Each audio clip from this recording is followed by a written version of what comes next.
આપણને આ લોકના માણસોએ કઈ આપ્યું હશે તો થોડું ઘણું આપ્યું છે, પણ ઉપરવાળાએ જે આપ્યું છે એવું તો આ દુનિયામાં બીજો કોઈ નહીં આપે.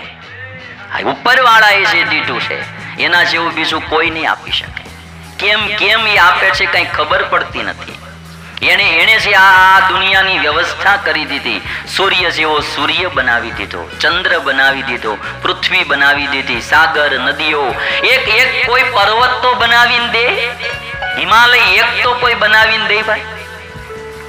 એક આપણી રૂમને ટાઢી કરવી હોય તો 1 ટનનું 2 ટનનું એસી જોઈ, અને તોય તે એવું ટાઢું ન થાય. અને આવડો હમણાં અષાઢ મહિનામાં એક વરસાદ વરસાવશે, આખી પૃથ્વી ટાઢી બોળ કરી દે. એસી એની આગળ હું. આપણે પંખા ચલાવીએ પણ એ પંખાની હવા હું. અમારે જો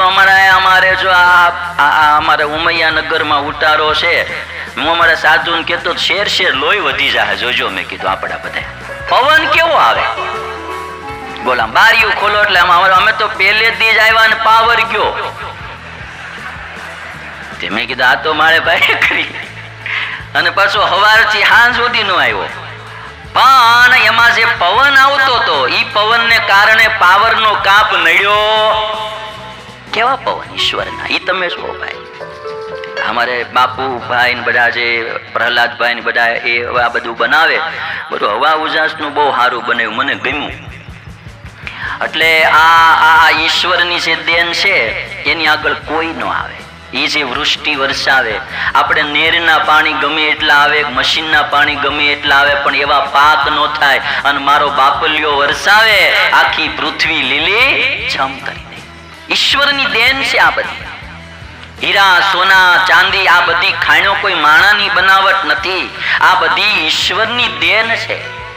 આ મગજમાં ખાલી જરાક બુદ્ધિ ઓછી દીધી હોય ને, આખી જિંદગી દુખી થવું પડે ભાઈ. એ ઈશ્વરની દેન છે, અને એ બધું ત્યાંથી ઉપરથી નક્કી થઈને આવે. બાકી તો કોઈ એમ કહેતું હોય કે આ ટીકડી ખાવાથી યાદ શક્તિ વધે, બુદ્ધિ વધે, એ વાતમાં માલ નહીં, એ તો ઉપરથી જ આવે. અમુક ભાભલાઓ અમારે એવા છે ને, કોઠા હુજવાળા, કે તમે આમ જોવો ને એ ભણવા ક્યાંય નથી ગયા અભણ, પણ એની તમે બુદ્ધિ જોવો, ભણેલા ને પાછા પાડી દે. એક બાપા અને એક શિક્ષક, 2 જણા ટ્રેનમાં જતા હતા.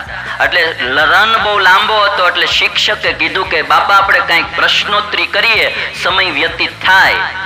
અને જોઈ કે હું પ્રશ્ન પૂછું તમે ઉત્તર ન આપી શકો, તમારે 2 રૂપિયા દેવાના. અને તમે પ્રશ્ન પૂછો ને હું ન આપી શકું, તમારે 2 રૂપિયા દેવાના. બાપા કે તમે તો સાહેબ ભણેલા કહેવાઓ, અને અમે તો ગામડિયા ગામના માણા અભણ. 2 ના 2 રૂપિયા ન હોય, કાંઈ ખરખું વ્યાજબી જરાક રાખો. તમે ભણેલા, અમે અભણ.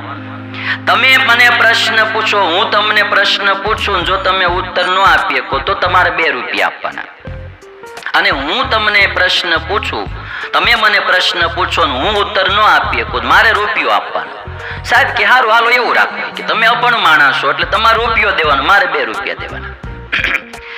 શિક્ષક કહે છે પહેલો પ્રશ્ન તમે પૂછો. બાપા કે હું પૂછું? તો કે હા તમે પૂછો. ભાઈ હવે અમે અભણ માણા, અમને હું ના તમે પૂછો. કે બાપા કે તો એવું પ્રાણી કયું જે 3 પગે હાલે? એવું પ્રાણી કયું 3 પગે હાલે? શિક્ષકે બિચારાએ બધું જ ફંફોળી માર્યું, આખું જીઓગ્રાફી ફંફોળી, પણ ક્યાંય પ્રાણી નો જડ્યું. બાપાને કે બાપા એ પ્રશ્નના ઉત્તર મારાથી નહીં દેવાય.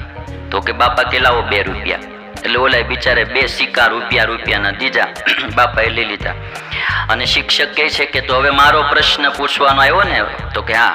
તો કે મારો તમને એ જ પ્રશ્ન છે કે 3 પગે કયું પ્રાણી ચાલે? બાપા કે મને ખબર નથી, હું હારી ગયો, લ્યો આ રૂપિયો તમારો પાછો.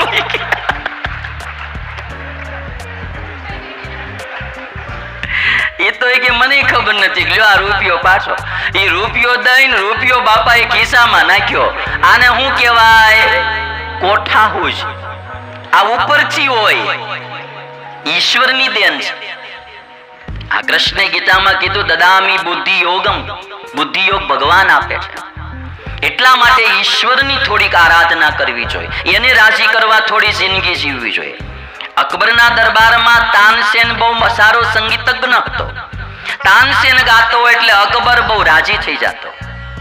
એક દિવસ એનું ગાન સાંભળી અને અકબર બાદશાહ એમ બોલ્યો કે વાહ તાનસેન વાહ, તેરી ગાયકી કામયાબ હૈ, બહુ અચ્છા ગાતા. અને ત્યારે તાનસેન એટલું કીધું તું, મહારાજ મારા કરતા પણ સારું ગાનારા દુનિયામાં છે. કોણ? મારા ગુરુ હરિદાસ. શું વાત કરશો? હાય કે મારા કરતા પણ સારું ગાય છે. ક્યાં રહે છે? વૃંદાવનમાં.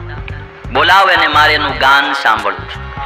તમે એક એક સંતની ખુમારી જોજો, ઈશ્વર પ્રસન્નતાની વાત જોજો. અકબર કહે છે કે એને બોલાવો.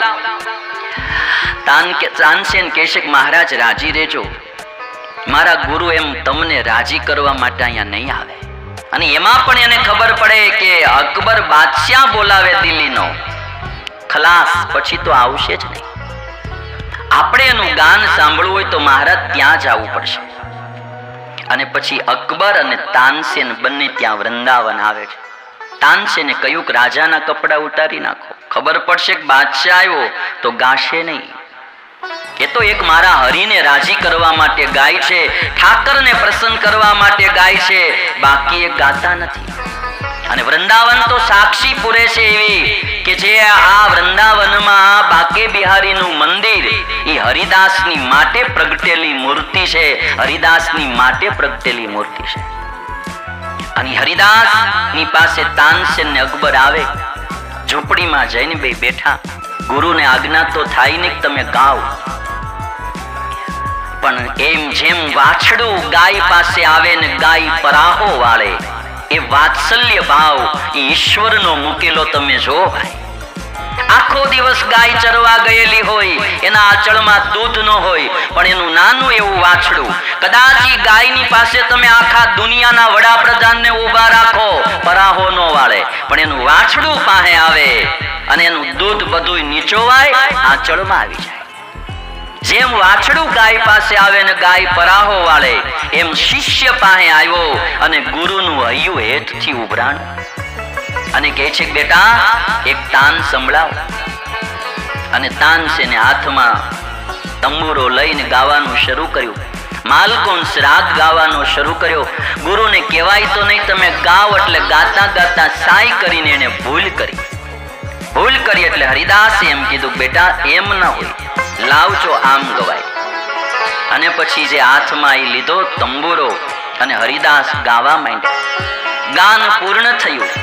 અકબર બાદશાહ અને તાનસેન બે જણા બારા નીકળ્યા. અને પછી અકબર બાદશાહે તાનસેનને એટલું કીધું કે હે તાનસેન, તું આની પાસે શીખ્યો છો? તો કે હા. તો પછી તારા ગાવામાં ને એના ગાવામાં આટલો બધો ફેર કેમ પડી ગયો? તારા ગુરુ તો કેવું અદ્ભુત ગાય છે. અને ત્યારે તાનસેને એટલું કીધું તું મહારાજ રાજી રહેજો, ભલા માણા હું જે ગાઉં છું ને એ તો એક દિલ્હીના બાદશાહને રીઝવવા ગાઉં છું, અને મારો જે ગુરુ ગાય છે એ તો અનંત કોટી બ્રહ્માંડના બાદશાહને રીઝવવા ગાય છે. ભલા ફરક તો પડે જ ને, ભલા ફરક તો પડે જ ને. કોને રીઝવવા ગાઈએ એના ઉપર